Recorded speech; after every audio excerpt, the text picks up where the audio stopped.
Hi to all, कैसे आप लोग। स्वागत है आपका study with Kanchan YouTube channel पर। आज की क्लास में हम प्रैक्टिस सेट करने वाले हैं। आज से हमारे प्रैक्टिस सेट शुरू हो चुके हैं, ठीक है। बकाया जो भी इंपॉर्टेंट टॉपिक्स आपको लगता है कि आपने नहीं पढ़ा है, आप चाहते हैं मैं पढ़ा दूं, तो आप कमेंट कर सकते हैं, तो मैं उसको अच्छे से एक्सप्लेन कर दूंगी, ठीक है। अभी हम एडीक्यूटी के आधार पर आपके लिए प्रैक्टिस सेट लाए हैं। जिस प्रकार से आपका अभी एसएससी सीजीएल सीएचएसएल का एग्ज़ाम हुए हैं, किस प्रकार से उसमें क्वेश्चन आ रहे हैं, तो उसके आधार पर हम आपके लिए प्रैक्टिस सेट लेकर आए हैं। उससे मैंने थोड़ा सा 19 ही आपका जो रखा है पैटर्न, क्योंकि सीजीएल आपका बहुत ही मतलब ग्रेजुएट लेवल का हो जाता है, ठीक है। तो उससे थोड़ा सा लेवल हमने नीचे रखा है, और बकाया के अगले सेट से हम आपको उस लेवल के क्वेश्चंस भी कराएंगे, ठीक है। तो अभी हम प्रैक्टिस सेट अपना फर्स्ट लेकर आए हैं एडीक्यूटी पर आधारित। तो चलिए शुरुआत करते हैं अपनी इस क्लास की। तो पहला तो आपके सामने क्वेश्चन ए रहा, भारत का नेपोलियन किसे कहा जाता है। आपको स्कोर अपना कमेंट में बताना, आपको स्कोर अपना कमेंट में बताना, ठीक है। स्कोर आपको कमेंट में बताना है। आप देखो हमारे जीके जीएस में कितने क्वेश्चन आने हैं। जीके जीएस में 25 क्वेश्चन आने हैं, ठीक है। लेकिन इसमें मैंने आपके लिए 30 क्वेश्चंस लिए हैं, ठीक है। आपकी इस प्रैक्टिस सेट में 30 क्वेश्चंस लिए हैं। 30 में से आपको बताना है कि आपके कितने क्वेश्चन सही हुए हैं, ठीक है। आपको कमेंट में बताना है। तो भारत के नेपोलियन किसे कहा जाता है, आंसर क्या होगा आपका, समुद्रगुप्त होगा, ठीक है। क्यों कहा जाता है, तो नेपोलियन एक ऐसा शासक था जो कभी भी अपने जीवन में कोई भी युद्ध नहीं हारा। उसी प्रकार जो समुद्रगुप्त था वो भी अपने जीवन में कभी भी कोई युद्ध नहीं हारा, इसलिए समुद्रगुप्त को नेपोलियन की क्या दी जाती है, संज्ञा दी जाती है, ठीक है। संज्ञा दी जाती है, इस प्रकार से आपको याद रखना है। इसके बाद अगर मूत्र का पीला रंग किसके कारण होता है, अगर हम बात करें मूत्र के पीले रंग की, तो ये किसके कारण होता है, तो urea, urochrome, bilirubin, haemoglobin. Answer क्या होगा आपका, आंसर बताना है आपको, क्या हो जाएगा आंसर आपका, तो आंसर हो जाएगा आपका ऑप्शन बी, यूरोक्रोम के कारण मूत्र का पीला रंग होता है। इसके बाद वित्त आयु का गठन किस अनुच्छेद के अंतर्गत होता है, ठीक है। क्या ये 270, 275, 280 या 300। आंसर क्या हो जाएगा आपका, आंसर हो जाएगा आपका ऑप्शन सी, ठीक है। वित्त आयोग के जो गठन है वो किससे संबंधित है, आर्टिकल 280 के अंतर्गत हम इसका गठन करते हैं। इसके बाद किसने सिखों के पास में गुरु अर्जुन देव को मरवाया था। देखो ये क्वेश्चन थोड़ा सा टाइपिंग मिस्टेक हो रही है। किसने सिखों के 5वें गुरु अर्जुन देव को मरवाया था, ठीक है। तो जो अर्जुन देव है वो सिख के कौन से गुरु हैं, 5वें गुरु हैं। पहले गुरु आपको बताना कौन है, कमेंट में बताओ पहले गुरु कौन है, तो वो है आपके नानक। कौन है, नानक। फिर दूसरे कौन है आपके, अंगद है, ठीक है। और तीसरे और चौथे आपको कमेंट में बताना है। 5वें आपके गुरु अर्जुन देव है। और अर्जुन देव को जो फांसी दिलवाई थी वो दिलवाई थी जहांगीर ने। किसने, जहांगीर ने दिलवाई थी, ठीक है। क्योंकि जो खुर्रम था तो इसके विद्रोह में था, ठीक है। इसका विरोध कर रहा था कौन, खुर्रम जो इसका पुत्र था। तो उसकी सहायता किसने की थी, गुरु अर्जुन देव ने उसकी सहायता की थी, जिससे क्रोधित होकर, नाराज होकर जहांगीर ने अर्जुन देव को फांसी दिलवा दी, ठीक है। इसके बाद अगर हम नालंदा विश्वविद्यालय की बात करें, पहले आपको बताना है नालंदा विश्वविद्यालय है कहाँ पर, तो ये कहाँ पर है, अभी बिहार में है। कहाँ पर, बिहार में। इसके बाद किसने स्थापना की, तो वो किसने की है, तो वो की है आपके कुमारगुप्त प्रथम ने। किसने की है, कुमारगुप्त प्रथम ने नालंदा विश्वविद्यालय की स्थापना की है, ठीक है। नालंदा विश्वविद्यालय की स्थापना की है। इसके बाद अगर हम अगले क्वेश्चन की बात करें, दक्षिण की गंगा किस नदी को कहते हैं, तो दक्षिण की गंगा किस नदी को कहते हैं, क्या यमुना, गोदावरी, गंगा या ब्रह्मपुत्र। आंसर क्या होगा आपका, आंसर होगा आपका ऑप्शन बी, गोदावरी कहते हैं। तो गंगा, अगर हम गंगा की बात करें तो भारत की सबसे लंबी नदी है, ठीक है, सबसे लंबी नदी है।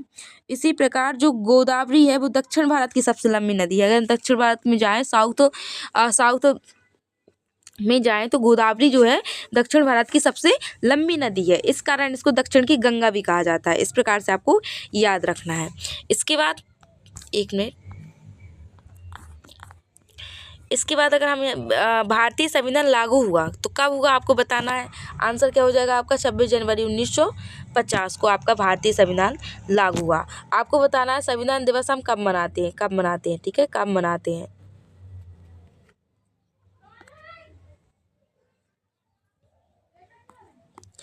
प्रारूप समिति के अध्यक्ष कौन थे, आंसर क्या होगा आपका, आंसर होगा आपका कौन, बी आर अम्बेडकर, तो देखो प्रारूप समिति वही समिति है जिसका जो भारतीय संविधान का मसौदा जिस समिति ने तैयार किया था वो कौन थी, आपकी प्रारूप समिति थी। अध्यक्ष कौन थे आपके इसके, BR अम्बेडकर थी। ठीक है, अब आपको बताना है इसकी जो स्थापना थी, मतलब इसका जो गठन था किसका, प्रारूप समिति का जो गठन था वो कब किया गया। ठीक है, आपको सन बतानी है। इसके बाद बांग्लादेश के साथ सबसे लंबी सीमा किस राज्य की है। आंसर क्या हो जाएगा आपका, असम, त्रिपुरा, मेघालय या पश्चिम बंगाल। आंसर हो जाएगा आपका पश्चिम बंगाल। ठीक है, सबसे ज़्यादा जो सीमा साझा करता है वो बांग्लादेश पश्चिम बंगाल के साथ करता है। ठीक है, पश्चिम बंगाल के साथ करता है। इसके बाद अगर हम बात करें सबसे छोटी सीमा किसके साथ साझा करता है, तो वो करता है आपके अफगानिस्तान के साथ। भारत सबसे ज़्यादा छोटी सीमा वो किसके साथ साझा करता है, वो है अफगानिस्तान के साथ 106 किलोमीटर की। ठीक है, इसके बाद भारत की पहली महिला राष्ट्रपति कौन थी। आंसर क्या हो जाएगा, इंदिरा गांधी, प्रतिभा पाटिल, सरोजिनी नायडू या सुषमा स्वराज। आंसर हो जाएगा आपका प्रतिभा पाटिल। अगर हम बात करें आदिवासी की, मतलब प्रथम आदिवासी महिला राष्ट्रपति, तो वो कौन होंगी आपकी, द्रौपदी मुर्मू होंगी। कौन होंगी, द्रौपदी मुर्मू। ठीक है, द्रौपदी मुर्मू होंगी। ठीक है, और सरोजिनी नायडू की अगर हम बात करें तो ये पहली गवर्नर रही है कहाँ की, यूपी की पहली गवर्नर रही है। ठीक है, इसके बाद विश्व की पहली महिला अंतरिक्ष यात्री कौन थी। ठीक है, आप लोगों ने देखो ये तो पढ़ा होगा कि कौन सी मतलब अंतरिक्ष पर किसने पहला कदम रखा, लेकिन आपने ये नहीं पढ़ा होगा कि विश्व की पहली महिला अंतरिक्ष यात्री कौन थी। इम्पॉर्टेंट भी है। ठीक है, तो क्या वो सैली राइट थी, कल्पना चावला थी, वैलेंटीना तेरेस्कोवा थी या सुनीता विलियम्स थी। आंसर क्या होगा आपका, आंसर हो जाएगा आपका ऑप्शन सी यहाँ पर सही आंसर हो जाएगा। ठीक है, इसके बाद भारत की सबसे ऊंची जल विद्युत परियोजना कहाँ पर स्थित है।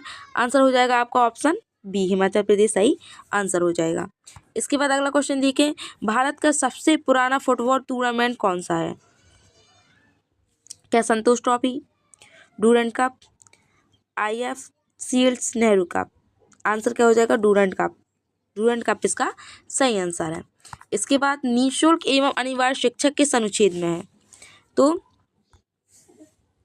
अनुच्छेद 21A में, राइट टू एजुकेशन किसमें आपके आर्टिकल 21A में है। ठीक है, अब आपको बताना है आर्टिकल 19, 32 और 45 में क्या है। इसके बाद राज्य सूची की विषयों पर संसद किस अनुच्छेद के तहत कानून बना सकती है। देखो आपको पता है हमारे संविधान में कितनी अनुसूचियां हैं, 12 अनुसूचियां हैं। कितनी है, 12 है, जिसमें से जो हमारी 7वीं अनुसूची है उसमें 3 सूचियां हैं। कितनी सूचियां, 3 सूचियां हैं। एक तो आपकी संघ सूची, ठीक है, एक आपकी राज्य सूची, एक आपकी संवर्ती सूची। जो संघ सूची है इसमें आपकी केंद्र सरकार कानून बना सकती है, राज्य सूची में आपकी राज्य सरकार, और संवर्ती सूची में आपकी राज्य और संघ दोनों कानून बना सकती है। अब पूछा जा रहा है कि संसद किस में आती है, आपकी संघ में। ठीक है, मतलब एक केंद्र का हिस्सा है, तो केंद्र मतलब यही पूछा जा रहा है आपकी जो संघ है वो किस में, मतलब कि राज्य जो संघ है वो किस आर्टिकल के तहत आपकी राज्य सूची में भी कानून बना सकता है। तो आंसर हो जाएगा आपका आर्टिकल 249। ठीक है, इसके तहत राज्य सूची के विषय पर संसद कानून बना सकती है। ठीक है, आर्टिकल 249 के तहत। इसके बाद भारत में सबसे बड़ा रेलवे नेटवर्क किस राज्य में है। ठीक है, तो आंसर क्या हो जाएगा, उत्तर प्रदेश, महाराष्ट्र, मध्य प्रदेश या पश्चिम बंगाल। आंसर हो जाएगा आपका ऑप्शन ए इसका सही आंसर हो जाएगा। इसके बाद नीति निर्देशक सिद्धांत संविधान के किस भाग में है। ठीक है, तो सही आंसर क्या हो जाएगा आपका ऑप्शन सी हो जाएगा, भाग 4 में है। भाग 2 की बात करें हम तो इसमें क्या है, नागरिकता है। क्या है, नागरिकता है। देखो अभी आपका ना दिल्ली पुलिस में पूछा गया था भाग 15, कौन सा पूछा गया था, भाग 15। भाग 15 में क्या है, आपका निर्वाचन है। ठीक है, 20 की बात करें हम तो इसमें क्या है, संविधान संशोधन है। ये दोनों आपको बहुत ज़्यादा इंपॉर्टेंट मतलब कि आपको याद रखने हैं, इंपॉर्टेंट है इसलिए याद रखने हैं। ठीक है, भाग 2 में आपकी नागरिकता है, भाग 3 में आपके मौलिक क्या है, मौलिक अधिकार हैं। ठीक है, और भाग 4A की अगर हम बात करें तो इसमें आपके मौलिक कर्तव्य हैं। ठीक है, इसके बाद बांधवगढ़ राष्ट्रीय उद्यान कहाँ है? ठीक है, तो अगर माधव भी आए, कान्हा किसली भी आए, ठीक है, कान्हा किसली भी आए, ये सारे कहाँ है आपके? पन्ना भी आए तो ये कहाँ है आपके? सारे मध्य प्रदेश में है। ठीक है, मध्य प्रदेश में है। इसके बाद तानसेन संगीत समारोह, तानसेन संगीत समारोह कहाँ होता है? ठीक है, तो ये आपके एमपी, देखो तानसेन एमपी में होता है। ठीक है, और कहाँ पर होता है? एमपी के जयपुर। जयपुर आपके कहाँ का है? राजस्थान का है। बनारसी यूपी का आपका। ग्वालियर ही है और भोपाल है। ठीक है, तो ग्वालियर इसका सही आंसर हो जाएगा। ठीक है, ग्वालियर इसका सही आंसर हो जाएगा। इसके बाद आपको अपना स्कोर भी कमेंट बॉक्स में बताना है। बैसाखी पर्व किस गुरु से संबंधित था? तो सही आंसर क्या हो जाएगा आपका? किस गुरु से संबंधित था आपका बैसाखी पर्व? सही आंसर हो जाएगा आपका गुरु गोविंद सिंह। अगला क्वेश्चन देखें, पुरुष हॉकी विश्व कप 2023 का शुभंकर क्या था? क्या शेर, हाथी, ओली या बाघ? क्या था आपको कमेंट बॉक्स में बताना है। आंसर क्या होगा आपका? आंसर हो जाएगा आपका इधर पर ऑप्शन सी। इसके बाद अनुच्छेद 79 किससे संबंधित है? मैंने आपको बताया था कि आपको जब भी आपको सरला से याद रखना है। एक तो आर्टिकल 79, 80, 81। 79 आपकी सा से हो गया संसद, रा से हो गया राज्यसभा, ला से हो गया लोकसभा। सा से संसद मतलब 79 में क्या है आपका? संसद है। ठीक है, संसद का गठन है। इस प्रकार से आपको याद रखना है।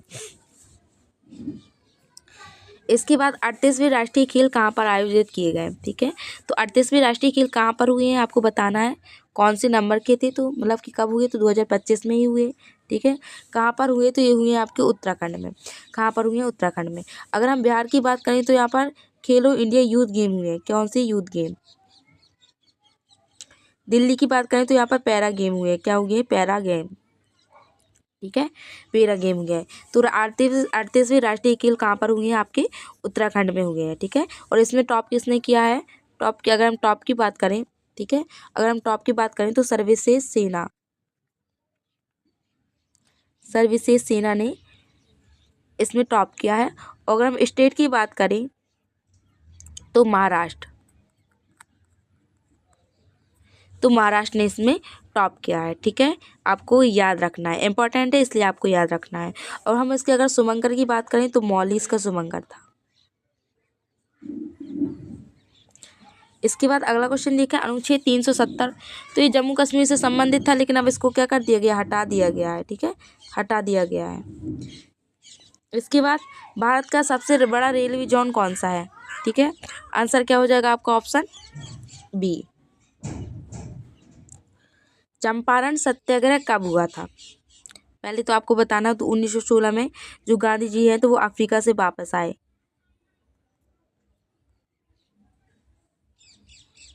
क्या है? अफ्रीका से वापस आए। ठीक है, कौन? गांधी जी।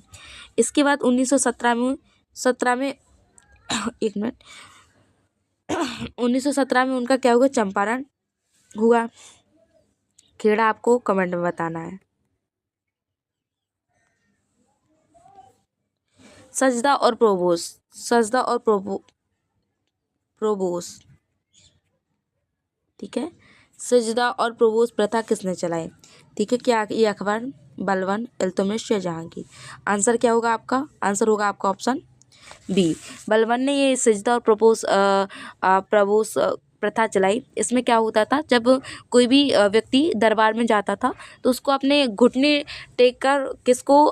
बलबन को प्रणाम करना पड़ता था। ठीक है, ये है आपकी सजदा और प्रबोस प्रथा। ठीक है, किससे चलाई? बलबन ने चलाई। बहुत बार पूछा जाता है, आपको याद रखना है। ठीक है, इसके बाद अकबर किसका पुत्र था? ठीक है, अकबर किसका पुत्र था? मतलब आपसे पता है, सीधी सीधी यहाँ पर अकबर के पिता पूछे जा रहे हैं। आंसर क्या हो जाएगा आपका? बाबर, हुमायूं, जहांगीर या औरंगजेब? आंसर हो जाएगा आपका हुमायूं। ठीक है, हुमायूं पुत्र था किसका? बाबर का। ठीक है, तो अगर हम इसकी बात करें तो पहले बाबर, ठीक है, फिर कौन आया? हुमायूं, ठीक है, फिर आपका अकबर आया, फिर जहांगीर आया और फिर शाहजहाँ आया है। ठीक है, बाबर, हुमायूं, अकबर, जहांगीर और शाहजहां। इसके बाद इमली में कौन सा अम्ल पाया जाता है? तो इमली में टार्ट्रिक, सिट्रिक, फार्मिक या इनमें से कोई नहीं।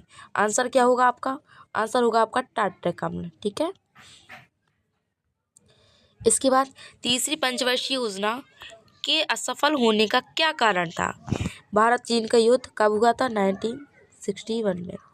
भारत पाकिस्तान का युद्ध कब हुआ था? 1965 में।